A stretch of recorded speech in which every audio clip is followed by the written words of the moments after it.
জামায়াত নেতা, এখন জামায়াত নেতা এবং সাবেক সংসদ সদস্য মেজর অবসরপ্রাপ্ত জনাব আখতারুজ্জামান রঞ্জন। জনাব আখতারুজ্জামান রঞ্জন, আপনাকে আমাদের অনুষ্ঠানে শুভেচ্ছা জানাই, স্বাগত, এবং আপনি আপনার সময় করে আমাদের সাথে যুক্ত হয়েছেন সেজন্য আমাদের কৃতজ্ঞতাও জানবেন।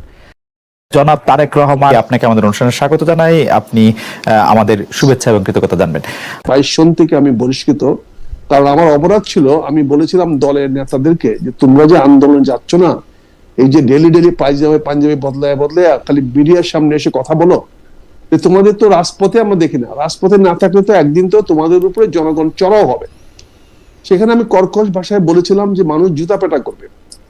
এই বিষয়টি তারেক রহমানের সামনে গিয়ে তুলে ধরা হলো, আমি নাকি তারেক রহমান সাহেবকে বলছি জুতা পেটা করবে। তারেক রহমান সাহেব একবার ভেবে দেখলেন না যে লন্ডন থেকে তো আন্দোলনে অংশগ্রহণ করা সম্ভব না। যে সমস্ত নেতারা ঢাকা শহরে রাজনীতি করার কথা, আমরা তো দেখেছি কোন নেতাই মঞ্চে 5 থেকে 7 মিনিট আগে মঞ্চে যেতেন, তারপর বক্তৃতা দিয়ে মঞ্চ থেকে নেমে চলে আসতেন। এই জিনিসটা তারেক রহমান সাহেব জানতেন না বলে উনি মনে করতেন যে আমাদের বিএনপির নেতারা বিশাল নেতারা কে কত মামলা খাচ্ছে, সে যত মামলা খাচ্ছে তত বড় নেতা। এখন জেল খাটা নেতা না, এখন নেতাদের হলো কে কত মামলা কেটেছে, কার নামে কত মামলা আছে। তৎকালীন সময় বলেছিলাম, তারপরে আমাকে আবার 5মবারের মতো বহিষ্কার করা হলো। সেই বহিষ্কার আজকে প্রায়, ম্যাডাম যত বহিষ্কার করছে 2-3 মাস 5 মাস পরে আমার বয়সকে আবার প্রত্যাহার করে নিয়েছে। আমাকে ডাকছে, বলছে বলো এগুলা কেন করলা। আমি বলছি, বলাবো ঠিক আছে যাও দল করো গে, কাজ করো গে, বাস ম্যাটার ফিনিশড।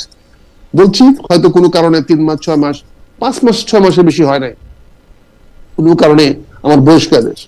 কিন্তু এই বছর তারেক রহমান সাহেব 3 বছর ধরে আমাকে ঝুলায় রাখছেন। শুধু ঝুলায় রাখেন না, উনি এত বেশি ভিন্ডিক্টিভ হয়েছেন যে আমার সামনে দলের কোনো নেতা কথা বললেও তিনি তাকে বহিষ্কার করে দেন। আমার স্কুলের মাঠে নাসির বলে একটি ছেলে, রঞ্জন ভাই একটু যদি সংক্ষেপে বলতেন, আমাদের আরো অনেক প্রশ্ন ছিল। আমি সংক্ষেপে বলছি, পটভূমিকাটা আপনি বুঝবেন। সে নাসির ছেলেটা ঢাকা ইউনিভার্সিটির তুখোড় ছাত্র নেতা। সে আমার স্কুলের মাঠে এসে কেন খেলা উদ্বোধন করলো, সে তাকে বহিষ্কার করে দেওয়া হলো। আমি অত্যন্ত আঘাত পেয়েছি। যাই হোক, তারপরে এই পট পরিবর্তন হয়েছে। এই পট পরিবর্তনের পরে আমার এলাকার মানুষ অনেক আবদার করেছে, মিটিং করেছে, জনসভা করে বলেছে বহিষ্কার উদ্দেশ্য করার জন্য, কিন্তু সেই বহিষ্কার উনি প্রত্যাহার করে নেন নাই। এমনকি এইবার যে নমিনেশন দিয়েছেন সেখানেও আমাদেরকে কোনো জিজ্ঞাসাবাদ করেন নাই।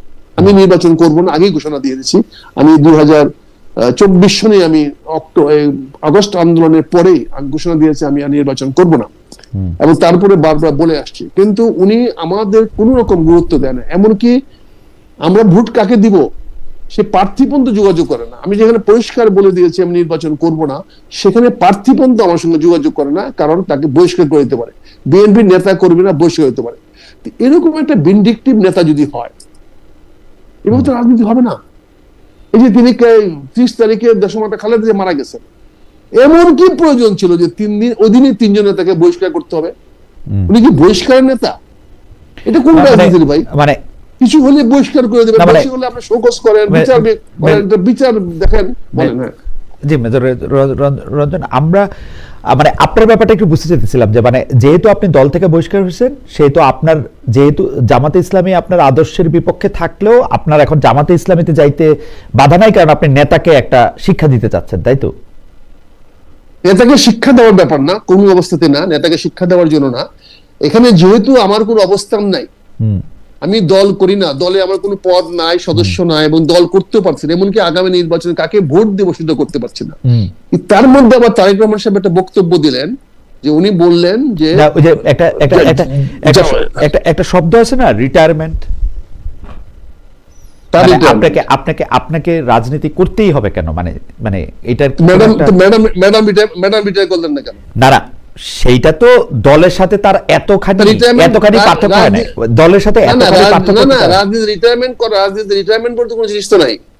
রাজনীতি মানুষ আমূর্তি করে, আমাকে কেন রিটায়ারমেন্ট করতে হবে? আমার চেয়ে বড় বড় বয়সের লোকেরা কি বিএনপিতে নাই? আপনি 35 বছর যে কথা বললেন সেই কথার বিপক্ষে, এমনকি আমরা দেখেছি যে একটা ওয়াজের অনুষ্ঠানে আপনি দাঁড়িয়ে যে কথাগুলি আপনি বলেছেন, আপনার কি এখন নিজের কথাগুলি নিজের গায়ের উপর লাগছে কিনা, সেই অর্থে আমি বলতেছিলাম যে আপনার যখন বলতেছে না, কি বলেছি ওয়াজে আমি না না ওয়াজে না, বলেছি আপনি ওয়াজের কথা আমি বলতেছি যে ওয়াজের ওখানেও আপনার বিরুদ্ধে এক ধরনের প্রতিবাদ হয়েছে, সেইখানেও আপনি এক ধরনের কথা না বলছেন। না, সেই ওয়াদের প্রতিবাদ যারা করেছে তাদের বিরুদ্ধে তো আমরা বলেছি, যারা মিথ্যা ওয়াজ করে, যারা ভুল কোরআন শরীফ বলে, তারা তো জামাত না, তাদের বিরুদ্ধে আমি বলেছি। আর জামাতের বিরুদ্ধে যখন আপনি বলছেন অসংখ্যবার, আমি নিজে দেখেছি যে অনুষ্ঠানে, মানে রঞ্জন ভাই, আমরা তো আসলে আপনাকে একজন বিশিষ্ট মুক্তিযোদ্ধা এবং আপনি খুব সুন্দর বলেন, কিন্তু আপনি যেই জামায়াত বা জামায়াতের সম্ভাবনা নিয়ে যে আসতো, তার বিরুদ্ধেও আপনি খুব রাগ হয়ে যেতেন, বকাঝকা করতেন, ধমক দিতেন। অবশ্যই করতাম, আপনার সামনে আপনার অনুষ্ঠানে করেছি। জি করেছেন, আপনি অনুষ্ঠানে একটা অনুষ্ঠানে করেছি। জি আমি অনেক সময়, কিন্তু সেই জায়গা থেকে তারা কেন এখন আমাকে বকাঝকা করে বলেন?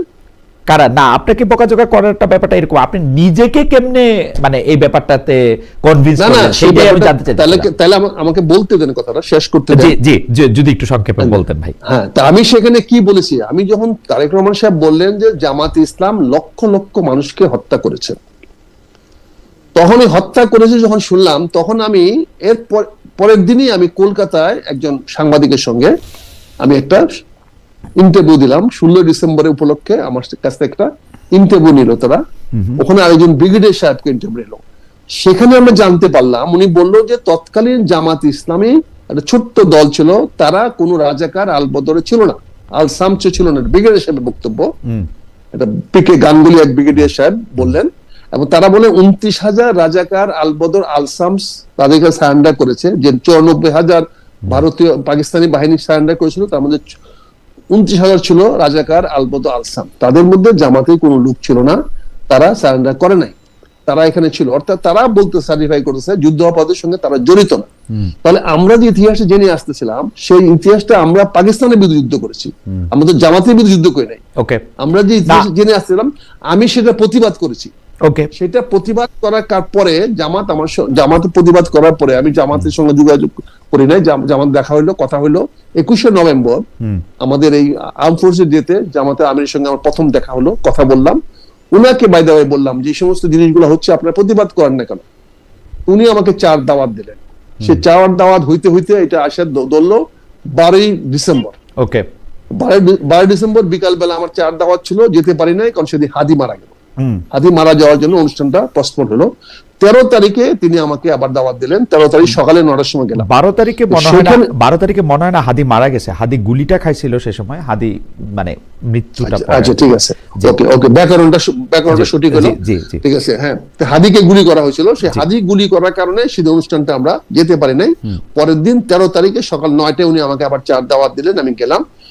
সেখানে কথা বলার পরে উনি আমাকে বললেন যে তাহলে কি আপনি প্রতিবাদ করেন? আমি বললাম, আমি প্রতিবাদ করবো কি করে, আমি তো আপনাদের কেউ না, তাই আপনি কি দলে যোগদান করতে চান? তাই আমি বললাম, আপনার দলে তো রোকন না হলে যোগদান করা যায় না। উনি বললেন, না, সহযোগী যোগদান করা যায়।